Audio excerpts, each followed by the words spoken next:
सुजानगढ़ का दृश्य मैं दिखा रहा हूं, जहां पर एडीएम मंगलाराम जी पूनिया को ज्ञापन देने के लिए यहां पर पहुंचे हैं व्यापारी और मेड स्वर्णकार क्षत्रिय समाज के लोग। साथ में संत महावीर ज्योति जी भी मौजूद हैं। दरअसल यहां के प्रतिष्ठित व्यापारी जेडीजे ज्वेलर्स के पवन जी सोनी को एक बार फिर से यहां पर धमकी मिली है। एक साल पहले, मैं बता दूं कि लगभग एक साल पहले मार्च 2023 में भी इनको धमकी मिली थी और उसके बाद में अप्रैल 2023 में फायरिंग की घटना को भी अंजाम दिया गया था। बड़े बाजार जिस तरह से एक दहशत का और भय का माहौल पूरे बाजार में बना, उसके बाद में सुरक्षा भी मुहैया करवाई गई, लेकिन फिर से धमकी मिलना अपने आप में बहुत ही चिंताजनक विषय है। और इसी विषय से चिंतित यहाँ पर सभी लोग जो है ज्ञापन देने के लिए यहाँ पर एडीएम मंगलाराम जी पूनिया को ज्ञापन दे रहे हैं।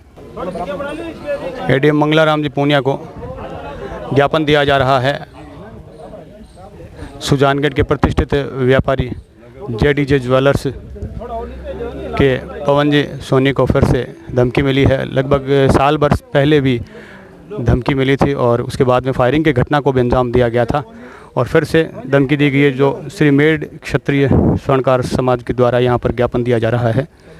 द्वारा भी डॉक्टर दिलीप जी को अभी यहाँ ये क्या नाम है इनका प्रवासी पेंशन को अभी एक नॉर्मल सा काम होता है खेल साथ और इसको तैयार हुआ। एक बार फायरिंग हो चुकी है तो सुरक्षा है तो परमानेंट दीजिए एक बार। ये इसका जो भी रास्ता है एकदम खुले हम करें, रिकॉर्डिंग सुने हो सकता है। आप निजी आदमी हैं यहाँ गाँव का हार यहाँ हार आपा तो देख ले भाई, मैं प्यार में समझा रहा बच्चा ने समझा दिया। एक बार रिकॉर्डिंग भी सुनो थोड़ा सा। मैं ये कह रही हूँ कि सुजानगढ़ आप लोग शांति प्रिय आप लोग इलाकों है और इस तरह को अगर धमकियाँ मिलते रहे और फायरिंग अंक तो पेड़ों से पहले हुई है सुरक्षा जल्द ही सुजानगढ़ सुरक्षित पूरा व्यापार मंडल है आज सत है ना, और व्यापार मंडल अगर असुरक्षित हो तो सुजानगढ़ इलाके में ऐसा नहीं चलता टाइम कम लगे ना। मैं तो आई कह रही हाँ जो कि सुरक्षा पहले ही बन कंटिन्यू करो, अन्य कोई तकलीफ नहीं है और पूरे जो व्यापार के लिए भी कोई तकलीफ नहीं है। पूरे सब सुजानगढ़ का लोग आपके साथ है और कंटिन्यू जारी रखो। थाने पे डरने की जरूरत नहीं, बीजेपी सरकार के साथ है। आम जन विश्वास अपराध इस लोगों का कोई मतलब नहीं हो रहा है। यहाँ पर आम जन में तो भय हो रखा है और अपराधियों में विश्वास हो रखा है, तभी तो धमकियाँ इतनी नॉर्मल धमकियाँ नहीं। आपकी भावना एसपी साहब को भी बताएंगे, आपके कागज भी भेजेंगे, मजिस्ट्रेट साहब को भी बताएंगे सुरक्षा। और ये चीज़ तो नहीं होनी चाहिए इसकी। एडीएम साहब लगातार धमकियाँ आने के बाद में भी अब तक लिख रखा है कि अब तक कोई बड़ा कदम नहीं उठाया गया, गिरफ्तारी नहीं हुई। तो मतलब ये तो कहीं ना कहीं तो वही है ना, अपने वही नंबर है, वही लोकेशन है। हमारा तो कहना है अगर इसका नहीं होता है तो हम 7 दिन बाद धरना प्रदर्शन आंदोलन ज़्यादा करें, उससे पहले हम इस हल निकाल के शांति वही ऐसे डगमगा जाएंगे फिर क्या। आग लगने के बाद में को खोदने कोई मतलब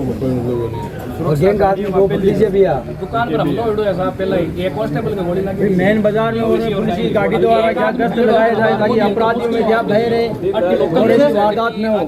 भेजी की जरूरत नहीं है, स्वयं कर सकते हैं। पीछे कमा हुआ सरकार ने टैक्स देवे पर कुछ सुरक्षा रहा की जनाब सरकार का काम और मुख्य बाजार में घटना होनी कितनी बड़ी बात है। एक साथ बेच जाने के बावजूद ठोस कार्रवाई नहीं हुई तो सिस्टम की बहुत बड़ी कमी है। एक व्यापारी मिली है, बाद में सूचना मिल सी, बाद आगे बढ़ सी, इससे पहले संज्ञान में डॉक्टर साहब ने मिलेगी माने लगभग बहुत थोड़ा सा भी बात है संज्ञान में एक नंबर बार आ रही है, कोई व्यक्ति नंबर पे दूसरा नहीं सेम नंबर सेम। गढ़ में कांड हुआ है अपने पवन जी के साथ, तो पुलिस प्रशासन के भी गोली लगी थी और एकदम खुलेआम वो हुआ, सबको पता है, इसमें किसी को नई बात नहीं है। फिर उनको सुरक्षा भी मिली और अभी थोड़े दिन पहले सुरक्षा इनकी थोड़ी कम कर दी गई, हटा दी गई, तो उनके हौसले वापस बुलंद हो गए।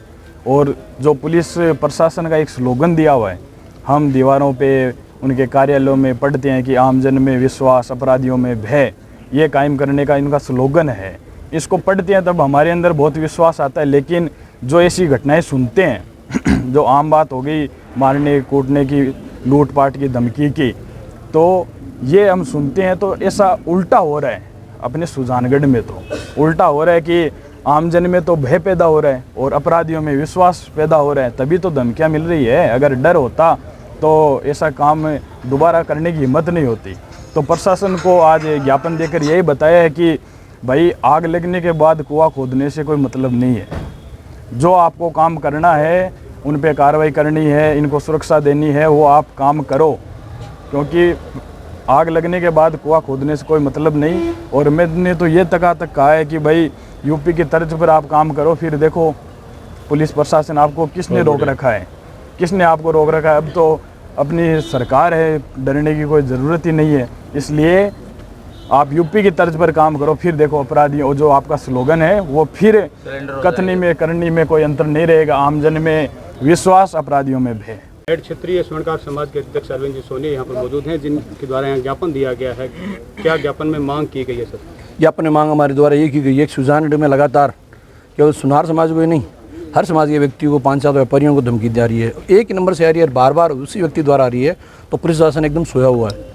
हमारी मांग है, अगर ये इस पर कार्रवाई नहीं की गई तो हम 7 दिन बाद में धरना प्रदर्शन तेज़ करेंगे, आंदोलन करेंगे और पूरे सुजानगढ़ में शांति कायम करने का प्रयास करेंगे।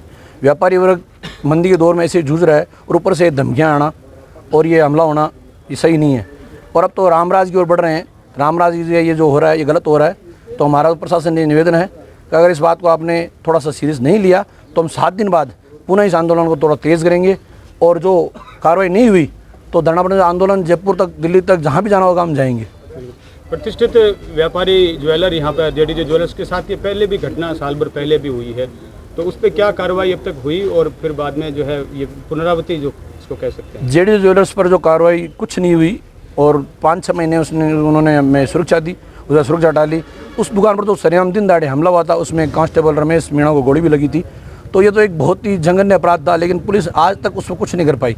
इस बात को 1.5 साल हो रहा है लगभग। सुनार बंद भी रहा था, हमने खूब उसमें आंदोलन किए थे। उसके बाद में हमारे भाई तेज ज्वेलर्स के पवन को भी धमकी आ चुकी है, डॉक्टर दिलीप जी की भी आ चुकी है, अभी ताजा में प्रभा जी पिंचा हैं उनको भी आ चुकी है।